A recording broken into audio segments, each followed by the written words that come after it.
اس لیے میرے عزیز نوجوانوں، میرے جگر کے ٹکڑوں، میری امت کا مستقبل کہاں تک کی آواز پہنچائے اللہ پہنچا دے، پوری امت کے نوجوانوں تک پہنچا دے۔ خدا کے بندو، اپنے دامن کو پاک رکھو، اپنے دامن کو بے داغ رکھو۔ یہ اللہ نے جو انرجی تمہارے اندر رکھی ہے، یہ انرجی یہ ضائع کرنے کے لیے نہیں ہے، یہ کسی دوسرے لڑکے کو چہرے کو دیکھنے کے لیے نہیں ہے، یہ اللہ کے دیدار کا شوق اپنے اندر پیدا کرو۔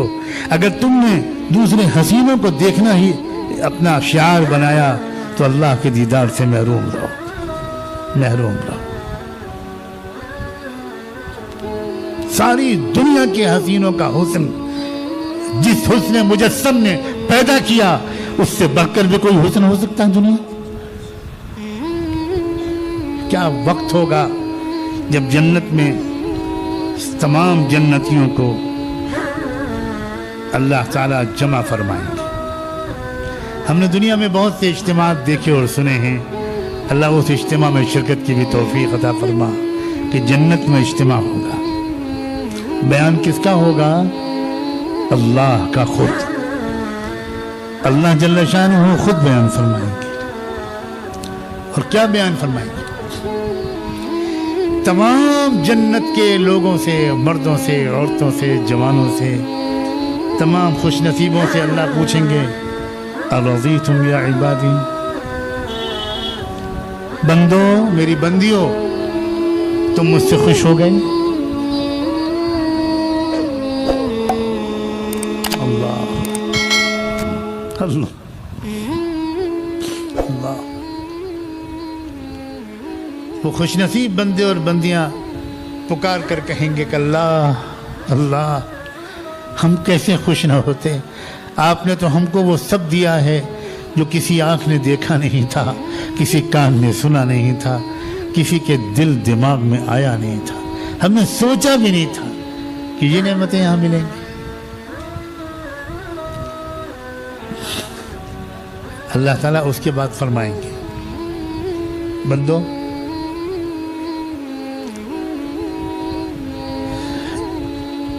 ابھی ایک نعمت باقی ہے۔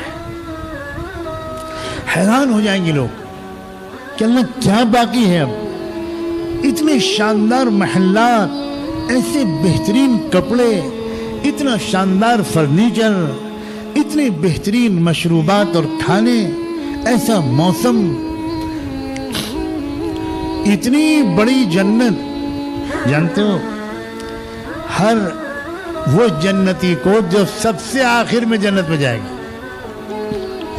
سب سے آخر میں کیسے جائے گا؟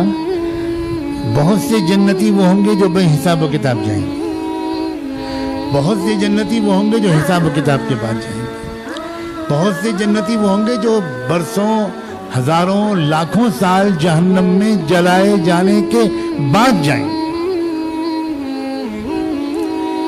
وہ بھی جنتی ہوں گے کہ جب جہنم میں چلے جائیں گے، اللہ ہم میں سے ان میں سے ایک بھی ہم شامل نہ ہوں، تب اللہ تبارک و تعالیٰ ایک ایک کو نکالنے کا حضور کی دعاؤں کو سن کر حکم کرے کہ جو سب سے آخر میں جو انسان جنت میں جائے، وہ بیچارہ کھڑا ہوا دروازے پر گھبرائے ہوا کہ اب تو سب لوگ پہلے ہی جا چکے، جگہ تو بھر گئی ہوگی، اب میں کدھر جاؤں؟ تو اس سے اللہ تعالیٰ کی طرف سے پیغام ملے گا کہ جس دنیا سے تم آئے ہو، اس دنیا کے 10 گنا بڑی جنت تمہارے لیے لکھی گئی ہے، انتظار میں ہے، جاؤ۔ حضور فرماتے ہیں سب سے آخر میں جو انسان جنت میں جائے گا، اس کو اتنی بڑی جنت ملے گی۔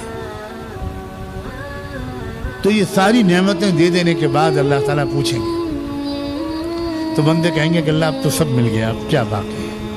تو اس وقت اللہ فرمائیں گے نہیں، ابھی ایک نعمت باقی ہے، بلکہ 2 نعمتیں باقی۔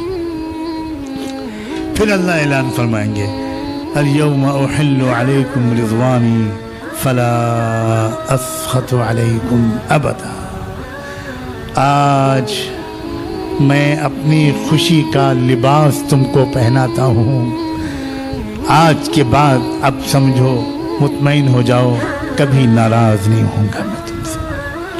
ہمارے علماء نے لکھا ہے, اکابر نے بتایا کہ یہ کہنے کی ضرورت اللہ کو کیوں محسوس ہوئی. ایسا لگتا ہے کہ اللہ تعالیٰ اپنے بندوں اور بندیوں کے دلوں میں جھانک کر دیکھ رہے ہوں گے. وہ دنیاوی زندگی اللہ کے خوف میں گزار کر آئے ہیں, تو ابھی تک ان کے دل میں کہیں نہ کہیں دھڑکا لگا ہوا ہے کہ کہیں کسی وقت جنت میں ہم سے کوئی ایسی غلطی نہ ہو جائے کہ ہم اس نعمت سے محروم کر دیے جائیں. تو اس پرانے خوف کے اثرات کو نکالنا اللہ اپنی شفقت کا تقاضا سمجھیں گے اور کہیں گے بندو اب مطمئن ہو جاؤ, کبھی مجھ سے میں تم سے ناراض نہیں ہوں گا, ختم. کیونکہ اگر انسان کو بہت عیش کے سامان بھی مل رہے ہوں لیکن دل میں دھڑکا لگا ہوا ہو کہ پتہ نہیں کب چھن جائے تو اس کا مزہ کرکرا ہو جاتا ہے. تو اللہ تعالیٰ یہ اطمینان دلائیں گے. دوسرا انعام اس سے بھی بڑا وہ یہ کہ بندوں اور بندیوں میں جانتا ہوں کہ تم غیب میں مجھے دیکھے بغیر مانتے چلے آئے. میرے سورج کو دیکھا, میری گواہی دی. میرے چاند کو دیکھا, میری گواہی دی. آسمان اور زمین کو دیکھا, میری گواہی دی. میرے قرآن کو پڑھا, میری گواہی دی. میرے نبی کو دیکھا اور سنا, میری گواہی دی. تم نے میری نعمتوں کو دیکھ کر مجھے دیکھا, پہچانا, دیکھا نہیں تھا. یہ میں جانتا ہوں کہ تمہارے دل میں مجھے دیکھنے کی تمنا ہے. آج میں سارے حجابات اٹھاتا ہوں اور اب جی کھول کر میرا دیدار کروں. اللہ ہمیں اپنے دیدار سے محروم نہ فرما. ہم گندی قسم کی چیزیں اور فضول چیزیں اور گندی تصویریں اور یہ اور وہ دیکھ کر اس نعمت سے اپنے کو محروم نہ کریں. یہ حق ہے, حق ہو کر رہے گا. یہ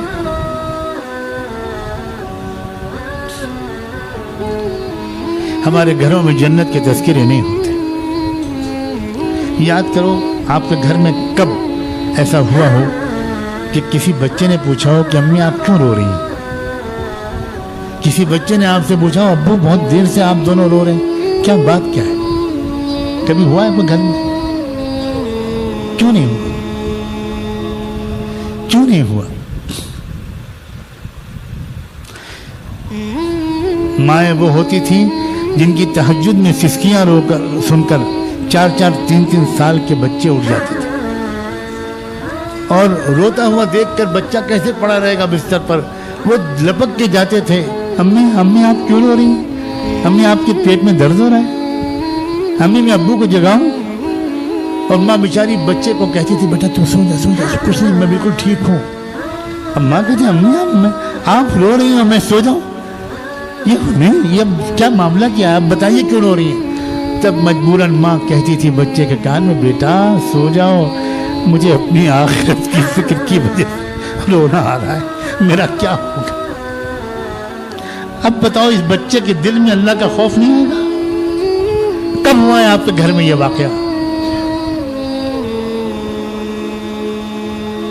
غفلتوں کے پردے پڑ گئے ہمارے اوپر, غفلتوں کے پردے پڑ گئے.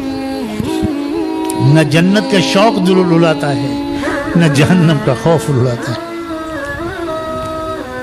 سب سے ہلکے درجے کا عذاب صحیح بخاری کی روایت کے مطابق جس جہنمی شخص پر کو ہوگا, اللہ کے رسول بیان کرتے ہیں, وہ سب سے ہلکے درجے کی سزا یہ ہوگی کہ ہمیشہ ہمیشہ کے لیے اس کو کھڑا کیا جائے گا اور اس کے پیروں کے نیچے جہنم کے انگارے رکھ دیے جائیں گے اور اس پر وہ کھڑا رہے گا, اس کو ہلنے کی اجازت نہیں ہوگی اور اس کے اثر سے اس کے سر میں اس کا دماغ اس طرح کھولے گا جیسے تمہاری ہانڈیوں پر, تمہاری چولوں پر تمہاری ہانڈیاں ابلتی. یہ سب سے ہلکے درجے کا عذاب. ہمیں ڈر نہیں لگتا, ہماری آنکھ سے آنسو نہیں نکلتے, ہم بڑے مطمئن ہیں کہ ہم تو مسلمان ہیں, ہم تو جنت میں جائیں گے. اللہ اکبر.